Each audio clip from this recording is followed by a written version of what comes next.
मैं जवानी में ही बेवा हो गई। फिर मैं मजबूर होकर लड़का बनकर ड्राइवर की नौकरी करने लगी। मेरे मालिक बहुत अच्छे थे, रोज मुझसे रास्ते भर बातें करते जाते। जब एक दिन उन्होंने बातों बातों में बताया कि वो एक लड़की से बहुत मोहब्बत करते हैं, मैंने कहा रिश्ता ले जाएं, इतने जवान, खूबसूरत और अमीर हैं, कोई भी रिश्ता दे देगा। लेकिन पाँव तले जमीन निकल गई जब मालिक ने कहा कि वो लड़की तो। मेरा नाम फौजिया है, मैं अपने वालिदैन की अकलौती औलाद हूँ। मुझे पढ़ने लिखने का कोई खास शौक नहीं था, इसलिए मिडिल के बाद तालीम को खैराबाद कह दिया। मेरा ताल्लुक एक अमीर घराने से था। मेरे वालिद जमींदार थे, हमारी अपनी जमीनें थीं, इसलिए मेरे लिए पैसे या जॉब का कोई मसला नहीं था। मेरे वालिद के 3 भाई और 2 बहनें हैं। शुरू से ही हमारे खानदान में जायदाद की खातिर झगड़े रहे। अब्बा बस सारा दिन अदालतों में धक्के खाते थे और मेरे 2 चाचा और ताया मिलकर हमारे हिस्से पर कब्जा करना चाहते थे। फिर इन्हीं दिनों मेरे ताया अचानक से हम पर मेहरबान हो गए। इन्हें मुझ में एक ऐसी लड़की नजर आई जो इनके खानदान की बहू। माँ कहती कि सांप के बच्चे सांप ही होते हैं। मुझे भी हमेशा से अपना वो कजन बुरा लगता था जिसकी पहली शादी हो चुकी थी, लेकिन बीवी उसे छोड़कर चली गई, जो किसी गैर बरादरी से थी। इसलिए अब मेरे ताया को लगता था कि अपने खानदान की लड़की होगी तो शायद मार पीट के बाद भी कम अज कम भागेगी नहीं। दूसरी तरफ ताया ने दोनों भाइयों के साथ मिलकर अब्बा को जलील करके रखा था। इसलिए अब्बा ने कहा कि मेरी तो एक ही बेटी है जिसे मैं तुम जैसों के हवाले नहीं कर सकता। कुछ दिन बाद मेरी एक सहेली की शादी थी। वो लोग बहुत अमीर थे और अमीरों की शादी और तमाम रस्में अमूमन रात को होती हैं। उस रात मुझे मेहंदी से आते देर हो गई थी जब एक तेज रफ्तार गाड़ी मेरे पास आकर रुकी और किसी ने मेरे मुंह पर कपड़ा रखा और मैं बेहोश हो गई। मेरी आंख खुली तो मुझे बेदर्दी से एक तय खाने में फेंक दिया गया जहाँ पहले ही कुछ लड़कियां मौजूद थी। ये एक बड़ा कमरा था। मुझे समझने में ज्यादा देर नहीं लगी कि ये कैद खाना था। यहाँ पर बच्चे भी कैद थे जिनको बाकायदा स्मगल्स किया जाता था। कुछ लड़कियां भी थीं जिनसे क्लब में डांस करवाया जाता, कुछ कोठों आता था। कुछ लड़कियां भी थीं जिनसे क्लब में डांस करवाया जाता, कुछ कोठों पर बेची जाती थी। पुलिस भी इस गैंग के साथ मिली हुई थी। इनमें से एक लड़का मुझे देखकर मुस्कुराया। मुझे बहुत गुस्सा आया, वो कब से मुझे घूर रहा था। मैंने डर के मारे एक लड़की का हाथ पकड़ा और इससे कहा दुआ करो हम यहाँ से निकल जाए। मैं डर और खौफ की वजह से कांप रही थी। एक उस लड़की की नजरें मुझे डरा रही थी। तब वो लड़की बोली कि इसके अंदाज से तुम्हें पता नहीं चला कि वो लड़कों की तरह आम लड़का नहीं बल्कि ख्वाजा सिरा है। मैंने हैरानी से उस लड़के को देखा जब किसी और लड़की से बातें कर रहा था और हाथ पे हाथ मारकर हंस रहा था। ये किस्म की जेल थी। मेरे वालिदैन का पता नहीं क्या हाल हुआ होगा। मैं रो रो कर दुआएं कर रही थी कि अल्लाह हमें यहाँ से निकाल। बहुत सारी लड़कियां जो रो रही थी, कोई मिन्नतें कर रही थी कि हमें यहाँ से जाने दो और बच्चों के रोने की आवाज से मुझे पागल कर रही थी। मैं एक बच्चे के पास बैठ गई जो बहुत प्यारा सा मासूम सा बच्चा था। मुझे उस पर बहुत तरस आया जो इंतहाई संजीदगी से जमीन को घूर रहा था जैसे यहाँ से उसे निकलने की जगह मिल जाए। मैंने यहाँ कैसे आए? वो मजीद रोने लगा। तभी कुछ लोग अंदर आए और वहाँ मौजूद लोगों को भेड़ बकरियों की तरह हाँकने लगे कि चलो अब तुम लोगों को कहीं और जाना है। वो लोग उस वक्त जिस जंगल के एक जेल में थे अब उन सबको कहीं और शिफ्ट किया जा रहा था। ये तकरीबन 40 लोग थे और इस गैंग के लोगों के चेहरे निकाब से ढांप रखे थे। उसी लड़के ने जो ख्वाजा सिरा था मेरे नजदीक आकर कहा, लड़की तुम जानती हो ये लोग कितने खतरनाक है? इसने सामने देखते हुए कहा, वो शख्स जो नजर आ रहा है वो तो पुलिस को कत्ल और ऐसे ही बड़े बड़े जुर्मों में मतलूब है, लेकिन पुलिस में कुछ काली भेड़ें थी जिनकी वजह से वो लोग बच जाते थे। हमें वहाँ से एक दूसरी जगह मुंतकिल कर दिया गया। यहाँ से कुछ लड़की और बच्चों को वहाँ पहुँचा दिया गया। उन बच्चों में वो बच्चा भी शामिल था जो मुझसे बहुत देर तक बातें करता रहा। वो दिन मेरी जिंदगी के बदतरीन दिनों में से थे। 24 घंटों में एक बार हमें थोड़ा कुछ खाने को देते ताकि जिंदा रह सके। उस अंधेरे कैद खाने में सूरज को देखे बहुत दिन हो गए थे। कुछ पता नहीं था कब सुबह होती होगी और कब शाम। तभी मैंने एक बच्चे को जन्म देने वाली औरत को मरते देखा जिसे अस्पताल नहीं पहुंचाया गया और वो वहीं अपने बच्चे को तनहा छोड़कर मर गई। वहाँ मौजूदा लोगों से नशे का काम भी लिया जाने लगा था। अब मुझे उस दिन का डर था जिस दिन ये लोग मुझे भी किसी गिनौने काम में मरवा देते हैं। अक्सर हम जिन चीजों से डरते हैं वही होता है। अब ये लोग वहाँ मौजूद लोगों को नशे का आदी कर रहे थे ताकि इन्हीं लोगों से नशा फरोख्त करवा कर अपना काम निकलवा सके। एक दिन मुझे भी एक और कमरे में ले जाया गया। यहाँ मौजूद एक लड़के ने एक इंजेक्शन मुझे दिया। अब रोज यही होता और कब मैं इस नशे की आदी हो गई मुझे पता ना चला। अब किसी को मुझे कहने की जरूरत ना पड़ती। मैं खुद ब खुद नशे की तलब में इस लड़के के पास जाने लगी। वो लड़का मुझसे हल्की फुल्की बातें भी करता रहता, मेरा नाम, मैं कौन हूँ, कहाँ से आई हूँ और बताते हुए रोती थी कि मैं बदनसीब हूँ जिसके वालिदैन जीते जी मर गए होंगे। पता नहीं लोगों ने क्या क्या कुछ कहा होगा और मेरी जुदाई में मेरे माँ बाप इस दुनिया में जीते जी मर गए होंगे। इस लड़के लड़के ने जिसका नाम हसन था, उसने एक दिन मुझसे वादा किया कि मुझे यहाँ, लेकिन इससे पहले ही किसी ने उसे पुलिस के हवाले कर दिया। कहते हैं वक्त गुजर ही जाता है और मुझे लगता है जिस पर गुजर रही हो उसे पता होता है वक्त कैसे गुजरा। एक दिन जो हम लोगों की निगरानी पे शख्स खड़ा हुआ था वो फर्श पर गिरा और तड़पने लगा। उसे कुछ देर पहले किसी ने शराब पीते देखा था। हम सब ने इस मौके का फायदा उठाया, वहाँ से निकलकर भागना शुरू कर दिया। तब तक इस गैंग के बाकी लोगों को पता चल गया। इन लोगों ने फायरिंग कर दी। यकीन करें उस दिन पता चला आजादी क्या होती है, जान कितनी प्यारी होती है। अंधाधुंध भाग रहे थे, कुछ लोगों को गोलियां लग गई, कुछ इस भाग दौड़ में जख्मी हो गए। मैं इतने जोर से जमीन पर गिरी थी कि मेरा पाँव टूट गया था, लेकिन उस वक्त उस तकलीफ से ज्यादा यही सोच थी कि यहाँ से भागना है, निकलना है। ये एक सुनसान रास्ता था, सड़क के साथ एक घिनौना जंगल था। मैं इस जंगल में घुस गई और बड़ी मुश्किल से जान बचाती वहाँ से निकली। रात काफी हो चुकी थी। जब पक्की सड़क पर आती जाती गाड़ियों को रोकने की कोशिश की, लेकिन रात के इस वक्त कोई लिफ्ट देने को रुकने का रिस्क नहीं लेने वाला था। मैंने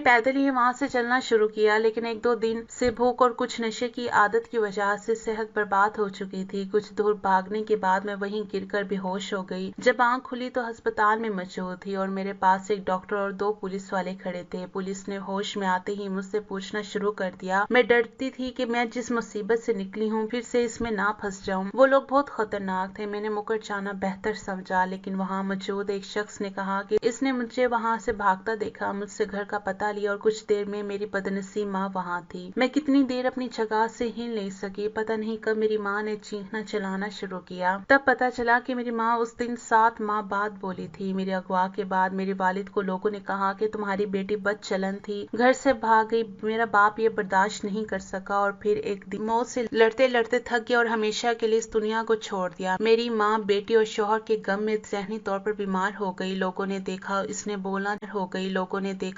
बोलना चलना छोड़ दिया और आज मेरी माँ ने मेरी हालत देखी तो कलेजा फट गया। अस्पताल में आते जाते लोगों ने देखा मेरी माँ चीख चीख कर कहती रही, उसकी तबाही हो जिसने मेरा घर उजाड़ दिया। 2 दिन अस्पताल में रहने के बाद जब मैं माँ के साथ घर आई तो पता चला मुआशरा घर से भागना तो याद रखता है, क्यों भागी, कैसे नहीं लौटी, कोई नहीं देखता। हर शख्स ने अपनी ऐनक लगा रखी है और सब अपनी ही नजर और सोच के मुताबिक दूसरे पर फतवे लगाते हैं। हम बदकिस्मती से ऐसे लोग हैं, हमें दूसरों के दोज़ख में जाने की फिक्र रहती है और ये भूल जाते हैं ऐसे में हम अपनी जन्नत भी गवा रहे होते हैं। सारा खानदान घर पर जमा था, जितने मुंह उतनी बातें थी। कोई कहता वो लड़का कहाँ है जिसकी वजह से ये घर से भागी थी, इसका बाप इसकी वजह से अपनी जान से गया, और कोई कहता वो लड़का बुज़दिल है जो इसे इस वक्त अकेला छोड़ गया, और कोई कह रहा था कि अब गई ही चली थी वो तो वापस क्यों आई। इन लोगों ने रखा नहीं तुम्हें, हम वसाहत भी एक हद तक देते हैं जब कोई सच झूठ की परवाह किए बगैर सिर्फ इल्जाम ही लगा रहा हो कुछ सुनने को। इस वक्त मैं भी जानती थी कि एक रात घर से बाहर रहना हमारे मुआशरे में औरत के लिए सजा बन जाती है। उसका अपना ही खानदान उसे कबूल नहीं करता। मैं तो फिर 7 माह बाद घर आई थी। मुझ पर फतवे लग रहे थे, इल्जाम लग रहे थे। खानदान वालों ने माँ से कहा इस नापाक को घर ही रखा तो खानदान से हर नाता और राब्ता तोड़ना होगा, और माँ ही तो वाहिद सारा होती है औलाद की। जब सारा जमाना भी दुत्कार दे तो माँ ही सीने से लगाती है। मेरी माँ ने मुझे सीने से लगा ली और हम माँ बेटी ने शरीफों का खानदान छोड़ दिया और यहाँ शहर में आ गए। यहाँ मेरी माँ की एक पुरानी सहेली रहती थी। रात के 10 बजे का वक्त था जब हम लोग इसके घर पहुँचे। हमें देख कर उस वक्त अचानक देख के पता नहीं क्यों वो घबरा गई। उसने हमें कमरे में बिठाया, हाल अहवाल के बाद खाना खिलाया। तब तक उसके हैरान होने की वजह मुझे समझ आ गई थी। उसका पागल बेटा वहाँ आ गया और बार बार बच्चों की तरह माँ से जिद करने लगा। मेरी माँ ने कहा तुम चली जाओ, जो कहता है इसकी मान लो, हम लोग इंतजार कर लेते हैं। माँ की सहेली ने बताया कि ये लड़का इसके शौहर की पहली बीवी से है, इसकी औलाद नहीं तो इसने इसे अपना ही बेटा बनाकर पाला। अम्मा की सहेली ने बताया कि इसका बेटा एक बहुत काबिल तालिबे इल्म था, अपने कॉलेज का बेहतरीन खिलाड़ी था। एक दफा मैच के दौरान किसी खिलाड़ी ने इसके सर पर कोई चीज मारी जिसके बाद वो बेहोश हो गया और पूरा महीना अस्पताल में रहने के बाद भी डॉक्टर ना उम्मीद थे। और वही हुआ, इसके दिमाग में चोट लगने की वजह से इसकी यादाश्त का एक हिस्सा चला गया। इसके लिए 25 साल की उम्र में भी इसका बचपन ही है। माँ की सहेली का बेटा जिसका नाम इमरान था बिल्कुल छोटा सा बच्चा लगता था। हम माँ बेटी इनके घर रहने लगे। इमरान सारा दिन अपने कमरे में पड़ा रहता या फिर अपनी माँ से जिद करके अपनी बात मनवाता। मैं भी इसके साथ बातें करती तो पहले की तरह मुझे ये ना कहता कि मैं अजनबी लोगों से बात नहीं करता, मेरी माँ ने मना किया है। अब वो मेरी बात भी मानता था और अक्सर अपनी माँ से कहता कि इसे फौजे के हाथ का खाना खाना है। मैं भी इसका ख्याल रखती थी। अच्छा वक्त गुजर रहा था। इन लोगों का एहसान था। सर छुप लोगों के कपड़े सिलाई करने लगी। मैं सारा दिन घर के काम करती। इमरान के वालिद कुछ साल पहले फौत हो गए थे। घर में सिर्फ वो था और इसकी माँ। कुछ अरसे बाद अम्मा की सहेली ने अजीब ही फरमाइश कर दी कि वो मेरी शादी अपने बेटे से करना चाहती है। सब जानते थे बज़ाहिर इमरान ठीक था, लेकिन वो एक बच्चों जैसा सहन रखने वाला इंसान था जिसे अपना फायदा नुकसान का कुछ पता नहीं था। अम्मा ने कहा कि तुम्हारे घर रहने की इतनी बड़ी कीमत तो ना मांगो, लेकिन अम्मा की सहेली ने शर्त रख दी कि या तो मैं इनके बेटे से शादी करूं या फिर हम लोग अपना बंदोबस्त कहीं और कर लें। लोग कैसे निकाह पहनकर फिरते हैं उस दिन पता चला था। हम लोग इन्हें क्या समझते थे और वो क्या निकले थे। अम्मा ने कहा कि हम लोग यहाँ से भी चले जाएंगे, तुम इस पागल से शादी नहीं करो। लेकिन पता नहीं क्यों इमरान के लिए मेरा दिल भी नरम हो गया था। वो चाहे बच्चों जैसी जहनियत रखता था, लेकिन मुझे वो अच्छा लगने लगा। मैंने अम्मा से कहा कि मैं भी कुछ इतनी खास तो होनी ही जो कोई शहजादा सलीम आएगा मेरे लिए, और खानदान से हम निकाले जा चुके हैं। कोई भी शरीफ आदमी जब मेरा माँ से जान लेगा तो मुझे कोई कभी इज्जत नहीं देगा, इसलिए यही बेहतर है कि इसी घर की छत तले रहें। अम्मा रोती रही कि एक बेटी थी, कैसा नसीब ले आई, बदकिस्मती रही। उस दिन मैं भी देर तक रोती रही। जब मुझे एहसास हुआ कोई कमरे के दरवाजे के बाहर खड़ा है, मैंने दरवाजा खोला तो इमरान था। हाथ में गुड़िया थी। मैंने इसे अंदर आने का रास्ता दिया तो कहने लगा, इस वक्त मैं किसी लड़की के कमरे में नहीं जाता, तुम बाहर आ जाओ, मेरी बात सुन लो। उस वक्त मैं बहुत हंसी थी, अजीब पागल था। उसने मुझे रुई से बनी छोटी सी गुड़िया दी जिसके सर पे काले धागे से बहुत सारे बाल बनाए गए थे। कहने लगा, ये तुम हो, देखो इसके बाल भी तुम्हारे जैसे हैं। मैंने गुड़िया ले ली और कमरे में आ गई। मेरी जिंदगी इस रुई की गुड़िया जैसी ही तो हो गई थी। और फिर एक शाम कुछ मोहल्ले के लोगों की मौजूदगी में मेरा निकाह इमरान से कर दिया गया। मेरी माँ वहाँ मौजूद नहीं थी, वो ये सब देख नहीं सकती थी। हमारी मजबूरी ने हमें ये फैसला करने पर मजबूर किया। बज़ाहिर इमरान लड़का था, जब तक बोलता ये बातें ना करता कोई कह नहीं सकता था कि इस नौजवान का दिमाग बच्चों जैसा है। निकाह कोई कह नहीं सकता था कि इस नौजवान का दिमाग बच्चों जैसा है। निकाह के बाद इमरान की सारी जिम्मेदारी मुझ पे आ गई। अब मुझे वो ऐसे ही संभालना पड़ता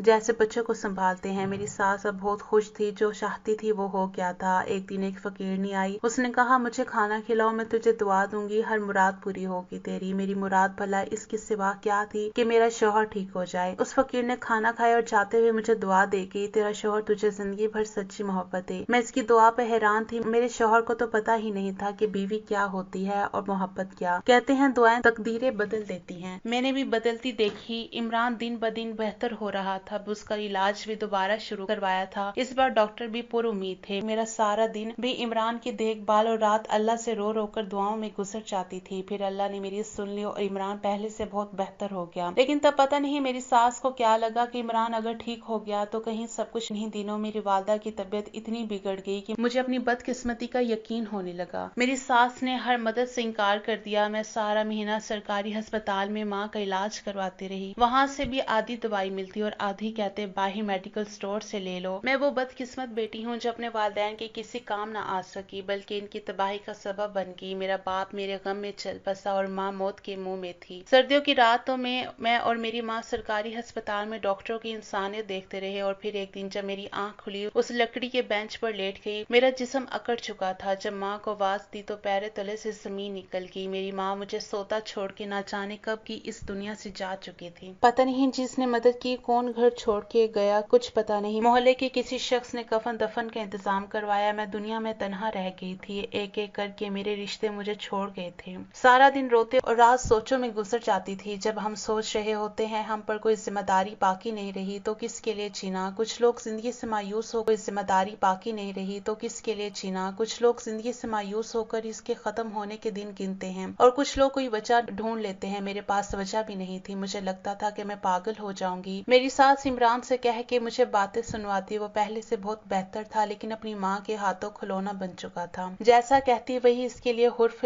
आखिर होता। हम मियां बीवी अजीब रिश्ते में जुड़े थे, साथ थे लेकिन साथ रहते एक दूसरे के साथ नहीं थे। एक बीवी को जो तहफ्फुज का एहसास होता है, जो मान और भरोसा होता है, मेरे पास ऐसा कुछ नहीं था। लेकिन एक बार फिर से किस्मत ने मुझे ही चुना आजमाने के लिए। मैं माँ बनने वाली थी और यह खबर यकीनन किसी ऐसी लड़की के लिए खुशी की होती होगी जिसका दुनिया में कोई खून का रिश्ता बाकी ना बचा हो। इससे ऐसी खबर पे खुश होना चाहिए कि औलाद के आने के बाद एक मजबूत रिश्ता होगा जो सिर्फ उसका होगा। लेकिन मैं खुश कैसे होती। मेरा मकाम एक बीवी की हैसियत में क्या था, इस खानदान में क्या था, जमाना मुझे क्या समझता था। इन बातों के बाद मैं नहीं चाहती थी कोई और फौजिया इस दुनिया में आए। मेरे मोहल्ले में कौन करेगी। मैं ऐसा कोई रिश्ता नहीं चाहती थी जो मेरी तरह जिंदगी में मजबूत तसव्वुर और बेबसी की जिंदगी गुजारे। फिर इमरान कैसा बाप होता जो अच्छा शौहर साबित नहीं हो सका था, जिसका जहन अब भी सिर्फ वही कर रहा था जो उसकी माँ कहती थी। लेकिन यहाँ भी किस्मत ने मेरा साथ ना दिया। उस नर्स ने कहा कि इस वक्त अगर कुछ किया तो तुम्हारी जान को खतरा है। मायूसी से घर लौट आई। वो 9 माह मेरे लिए 9 साल जैसे थे। जहनी अजियत और तकलीफ में मैं बहुत कमजोर हो चुकी थी। मेरा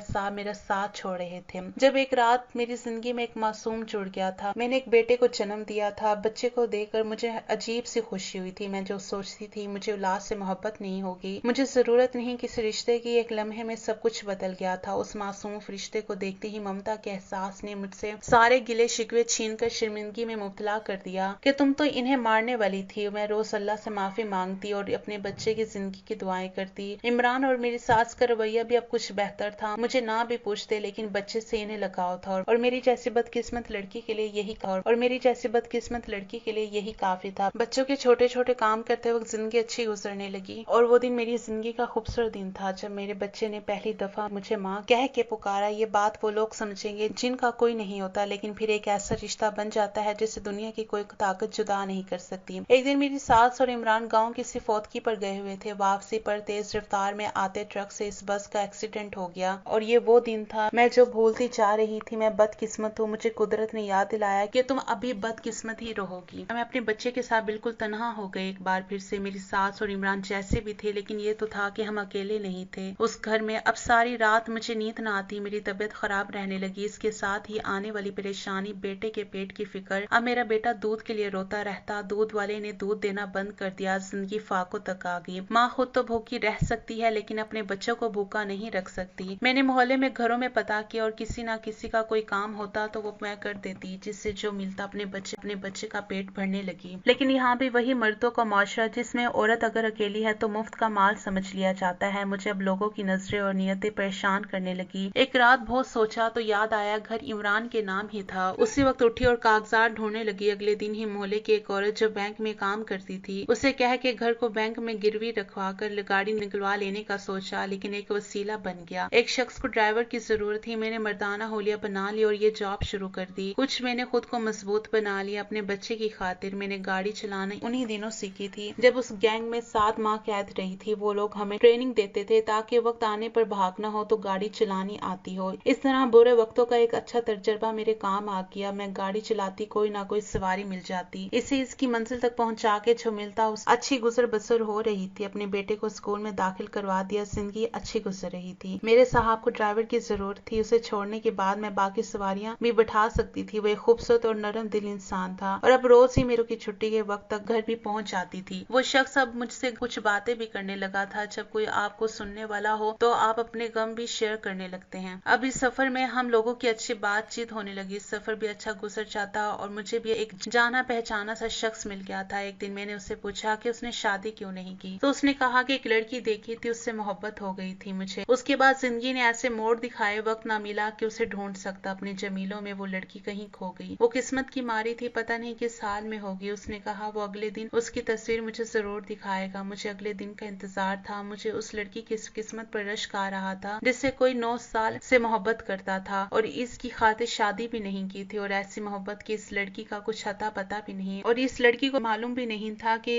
इससे उससे मोहब्बत थी। अगले दिन बच्चों को स्कूल छोड़ के मैं जब उसे लेने गई तो वो उसी जगह खड़ा था। मुझे देखते गाड़ी की तरफ बढ़ा। कुछ दूर जाकर मैंने इससे कहा मुझे दिखाओ कौन लड़की है वो। उसने जेब से तस्वीर निकाली और मुझे दिखाई। मेरे पैरों तले से जमीन निकल गई। वो शख्स मेरी ही तस्वीर मुझे दिखा रहा था। ये तस्वीर तब की थी जब मैं अगवा हो गई थी। पता नहीं कैसे उसने वो तस्वीर ली थी। गाड़ी अचानक ब्रेक लगने से रुकी थी। उसने कहा ध्यान से चलाओ, लेकिन मैं उसे क्या बताती कि मैं किस ध्यान में हूँ। जो अब वो बता रहा था कि 9 साल पहले वो एक गैंग का हिस्सा था। उसका पिछला रिकॉर्ड एक क्रिमिनल का था। लेकिन फिर एक दिन उसने एक चेहरा देखा जिसे देखकर उसने खुद से वादा किया कि वो इस दलदल से निकलेगा और इस मासूम लड़की को भी निकालेगा। मैं वहाँ मौजूद लोगों को नशे का आदी बना देता था, लेकिन इस लड़की के साथ मैं ये जुल्म नहीं कर सका। मैं महसूस यही करवाता था कि इसे नशा दे दिया है, लेकिन 1-2 बार के बाद मैं ये जुल्म नहीं कर सका। मेरे हाथ कांपने लगे थे। मुझे पता चल गया था कि मुझे इससे मोहब्बत हो गई है। मैंने खुद को पुलिस के हवाले कर दिया और इस गैंग की मालूमात पुलिस के ईमानदार ऑफिसर को देकर वादा माफ गवाह बन गया। लेकिन शराब पीने की वजह से मर चुका था। तब मुझे एहसास हुआ मैं उस लड़की को भी खो चुका था। फिर मुझे याद आया कि एक बार उसने अपने वालिद और घर का पता भी बताया था। मैं पूछता पूछता वहाँ पहुंचा तो पता चला कि उस लड़की के वालिद इसकी जुदाई में मर गए और वालदा और इसकी लड़की को खानदान वालों ने निकाल दिया। तब मुझे पता चला कि जिसके कहने पे हम लोगों ने उस लड़की को अगवा किया था वो उस लड़की का कजन था जो इससे शादी करना चाहता था। मैं मायूस होकर वापस लौट आया। मैंने मास्टर्स किया था लेकिन नौकरी ना मिलने की वजह से कुछ बुरी सोबत मुझे बुरे रास्तों तक ले गई। मैं अब जिंदगी को बेहतर बनाना चाहता था। मेरी फिर किस्मत ने साथ दिया और मुझे इसी बैंक में जॉब मिल गई। 3 बहनें थी, इनकी शादी कर दी। माँ तो बहुत अरसा हुआ हमें छोड़कर दूसरी शादी कर चुकी थी। हमारे बाप ने सारी उम्र हमें हमारी माँ के ताने दिए थे कि तुम लोग इस माँ की औलाद हो जो अपने ही बच्चों को छोड़ गई किसी और के लिए। मैं सब कुछ हैरानी से सुन रही थी। किस्मत किस मोड़ पर ले आई थी। मैंने कहा, हसन, मुझे नहीं पता था कि मेरी तकलीफें मुझे तुम तक पहुंचाने के लिए ही आती रही। मैं इसलिए बदकिस्मत रही कि तुमसे किस्मत मिलवा मुझे तुम तक पहुंचाने के लिए ही आती रही। मैं इसलिए बदकिस्मत रही कि तुमसे किस्मत मिलवा दे। कि इसने हैरानी से मेरे मुंह से अपना नाम सुना तो हैरान रह गया और बोला कि तुम फौजिया हो। उसे यकीन नहीं आ रहा था। मैंने उसे सब कुछ बता दिया। उस दिन मैं अकेली नहीं रही थी, मेरे साथ रोने वाला कोई और भी था। एक शख्स मेरे गमों में गमगीन था। मेरी किस्मत बदल चुकी थी। हसन ने सब कुछ जानने के बाद भी मुझसे निकाह कर लिया। मेरे बच्चे को बाप बन के पाला। मैंने गाड़ी चलाना छोड़ दी। हसन हमारी हर जरूरत का ख्याल रखता। इसकी बहनें मुझसे कभी कभार मिलने आती, वो भी मेरा बहुत ख्याल रखती थी। हसन से शादी के बाद मेरी जिंदगी बदल गई। मेरा बेटा मेरे से ज्यादा हसन के करीब था। रात को सारे दिन की रूटीन अपने बाबा को बताता। हसन भी उनकी छोटी सी छोटी बात भी ऐसे सुनता जैसे दुनिया को और कोई जरूरी काम नहीं। मेरी शिकायतें लगाता। हसन जब मुझे डांटता तो मेरा बेटा कहता, पापा डांटने का तो नहीं कहा था। फिर कुछ महीनों बाद अल्लाह ने मुझे बेटी से नवाजा। इन बच्चों ने हमारी जिंदगी खुशियों से भर दी थी। मोहब्बत ने मेरी जिंदगी की तलखियों को भुलाने में मदद दी थी। मैं शुक्रगुजार हूँ अल्लाह की कि ऐसी मोहब्बत करता है किसी से जैसी मेरा शौहर मुझसे करता है। नाज़रीन, उम्मीद करती हूँ आज की हमारी कहानी जरूर पसंद आई होगी। कहानी अगर अच्छी लगे तो वीडियो को जरूर लाइक और शेयर जरूर कीजिएगा। हमारे चैनल को जरूर सब्सक्राइब कीजिएगा ताकि हर आने वाली वीडियो को